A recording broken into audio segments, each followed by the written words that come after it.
કચ્છ જિલ્લામાં ફરી ખાબકી આકાશી બરબાદી। ભુજના ખાવડા તાલુકામાં બરબાદીનો વરસાદ વરસ્યો। આકાશી બરબાદીએ ફરી એક વખત ખેડૂતોની ચિંતા વધારી છે। તો કચ્છમાં ફરી એક વખત હાલ આકાશી બરબાદી જોવા મળી રહી છે। વરસાદના કારણે હવે ખેડૂતોની ચિંતા વધી છે। આ કમોસમી વરસાદ સતત વધી રહ્યો છે અને ભુજના ખાવડા તાલુકામાં અત્યારે વરસાદની શરૂઆત થઈ છે। કમોસમી વરસાદને લઈ ખેડૂતોના પાક પર હાલ પાક અત્યારે જોખમમાં છે અને આ સાથે જ ખેડૂતોમાં પણ ભીતિ જોવા મળી રહી છે।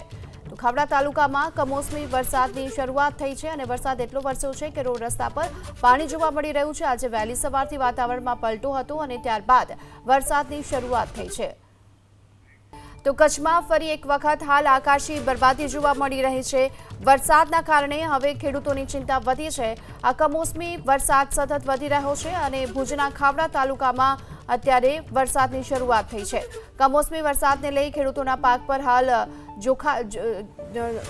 પાક અત્યારે જોખમમાં છે અને આ સાથે જ ખેડૂતોમાં પણ ભીતિ જોવા મળી રહી છે। તો ખાવડા તાલુકામાં કમોસમી વરસાદની શરૂઆત થઈ છે અને વરસાદ એટલો વરસ્યો છે કે રોડ રસ્તા પર પાણી જોવા મળી રહ્યું છે। આજે વહેલી સવારથી વાતાવરણમાં પલટો હતો અને ત્યારબાદ વરસાદની શરૂઆત થઈ છે।